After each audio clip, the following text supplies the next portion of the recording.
I glued the two halves back together, and now I'm going to make my joint cut right there.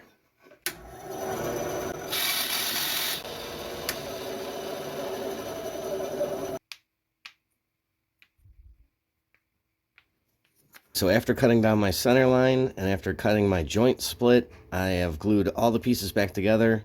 We've got our profile. Now I want to get my contour, and that's what I'm going to cut now.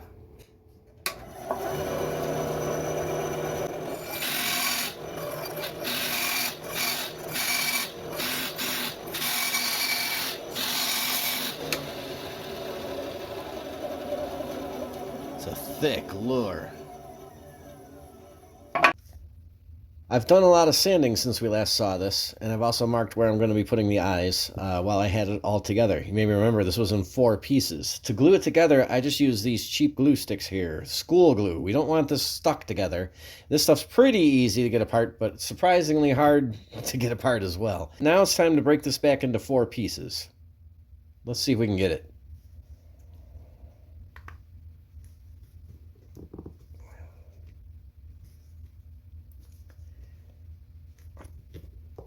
I'm telling you too, it's just a dollop of that glue.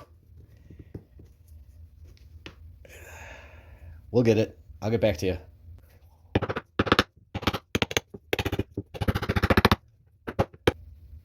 Okay, it happened off camera, but I wound up having to kind of hit it with a wooden mallet for a while. This glue is way stronger than you think. That took a lot to get that off there. They're still cut in half, and I still have to break these in half, but I want them together like this for now because I'm going to clean this joint up. This is going to wind up being a joint on there. So I'm going to take this over to the sanding machine and clean that up, make it look a little better. What's up, fishing friends and family? I'm Zeag, and I realize up to this point in the video I haven't explained what's going on at all, so this seems like a good time to do it. Also, it's the middle of winter here in northern Ohio, so please excuse the heater noise. There's not much I can do about it. So here's the lure so far. You pretty much understand what we've done. We've made a fish shape, and it's going to be jointed. The reason I haven't explained what's going on with this lure up to this point is because I wasn't 100% sure myself. This is an experimental lure.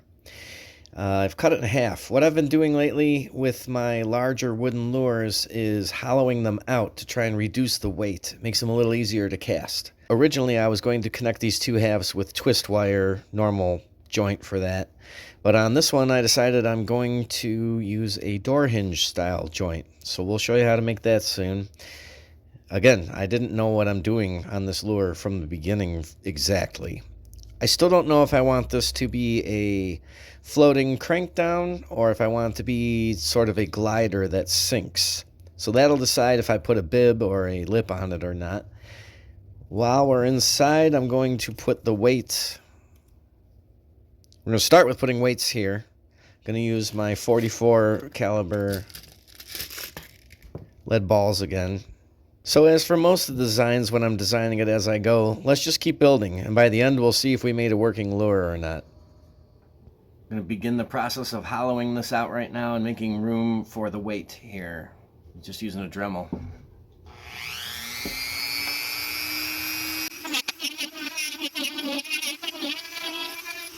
Okay, the back half of the lure is done. You can see I've hollowed out here. These are the weight relief chambers. This here is where I'm going to put my weight to ballast it. And then that all goes together like that.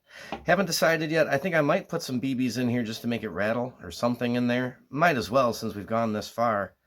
Now all that's left is to do the same thing to the front half of the lure here. As you can see, I've finished hollowing all this out with the Dremel. We got all of our weight relief spots for our weights. A couple of extra little holes of weight relief anywhere I could find it. I have coated the inside of all of these cavities with some thin super glue. I am going to put a BB, just a single BB inside of each of those cavities to give it a little bit of rattle.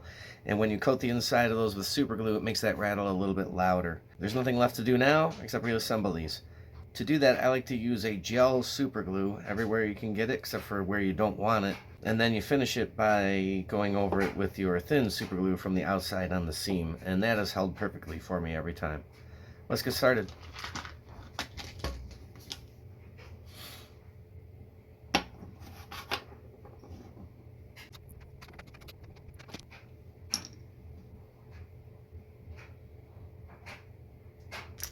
Wipe off any squeeze out. I'm going to let that set up, and then we're going to put some thin super glue on the outside. We'll do the tail while we wait. Okay, that's set up for a while. Now I'm just going to take thin super glue and run it all along the seam, kind of slowly. Just let it get in there.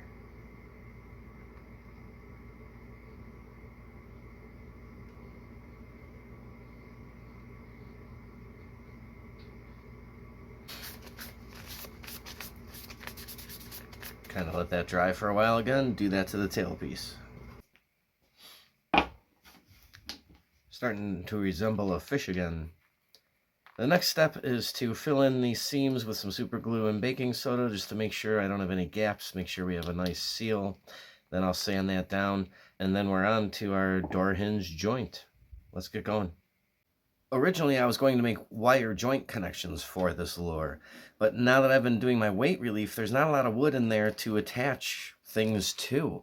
So I decided a door hinge joint is going to work better. You can see on this that I've actually already started to kind of hollow out to accept this door hinge joint on both sides a little bit there. The trick to making a door hinge joint is to have a dowel with a hole through it that you can put a pin through. Then you cut it into 3 sections.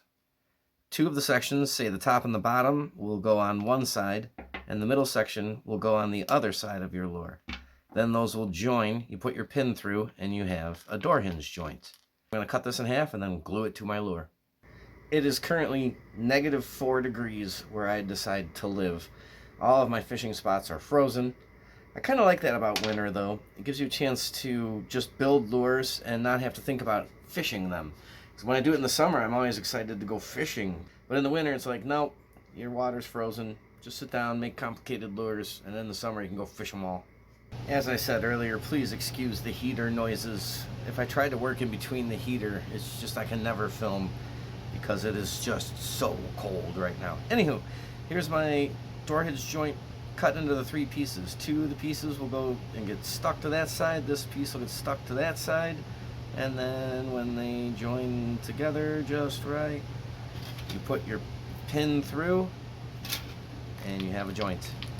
Let's glue them together. I have the 3 parts of our door hinge joint kind of just quickly glued on. And we're testing it out and it works. And it looks pretty good. Just gonna use a little piece of this here. You get the idea? That thing makes a lot of noise. There's a lot of tolerance, a lot of room, a lot of play in there right now. That's there because we're going to be painting and clear coating. Going to sand this down, refine it, make it look better. More glue. Those are barely on there. Okay, then we're on to the next step, which I think is going to be fins. You may or may not have noticed that the joint on this lure is offset at an angle. Traditionally, they just go up down and the lure just folds. On this one, I'm hoping that the back end kind of goes down, and that imparts an action on the lure to maybe swim bigger or dive, or I'm really not sure yet. I've never done that before on a lure. Also, if I put a lip on this, it might completely negate that anyway, so whatever, we'll see. Let's cut out a tail fin.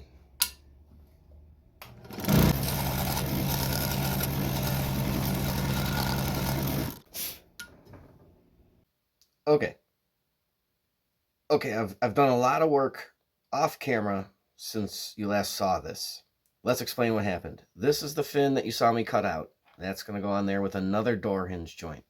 Here's our door hinge joint from before, and another door hinge joint to hold the top fin on. Let's kind of put it together here. I have just some pins to hold it together while we work on it. I'll be using something more sturdy than these to actually do the final build, but these are working fine just to check it out while we're working on it, work with it.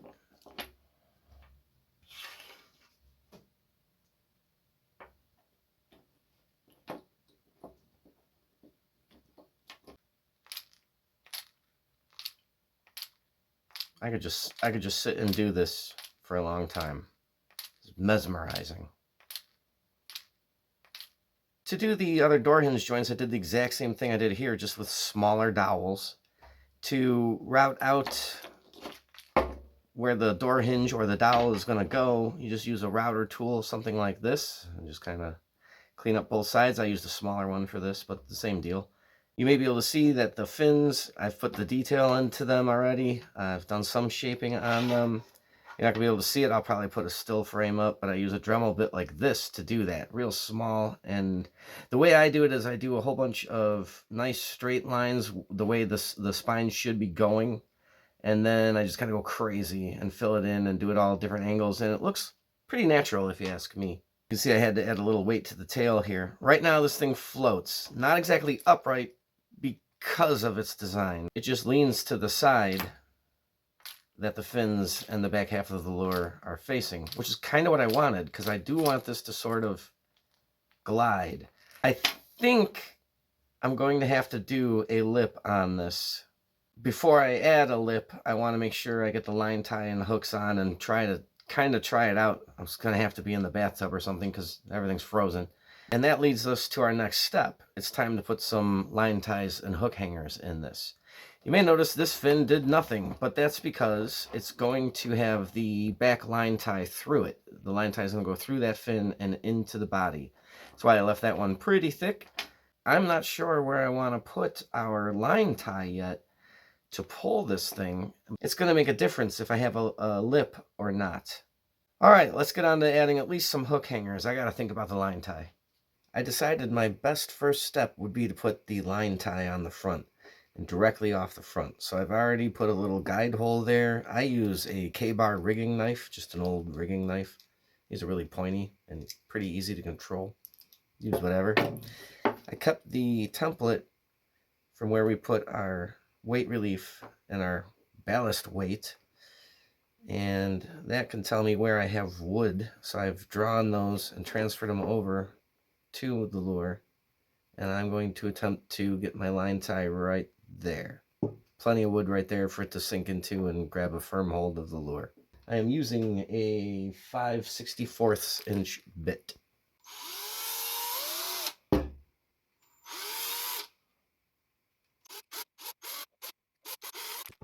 So you see what I did there? Just keep checking your lure at like 45-degree angles to make sure you're on the angle you want to be, this way and this way. And then you can check to see your depth just by putting your drill bit on the outside and seeing how far you can go onto it. Or you can tape it off and mark it and stuff. Okay, let's install a homemade line tie on that. Just a piece of leader wire bent in half and chucked up in your drill. Put it around an old drill bit of the diameter that you want for your lure and just send it home.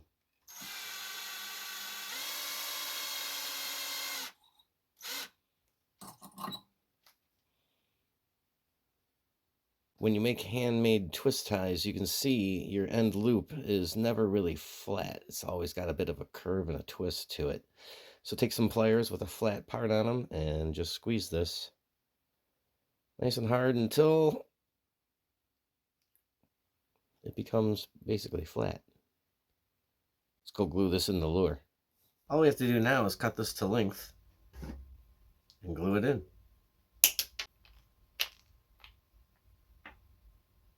Okay, I'm going to glue it in. I'm going to put it together. I'm going to test it out in my bathtub. I'll let you know the results. Back from the bathtub. Found out that it still floats really hard, and when you retrieve it, it just floats in a straight line. No action.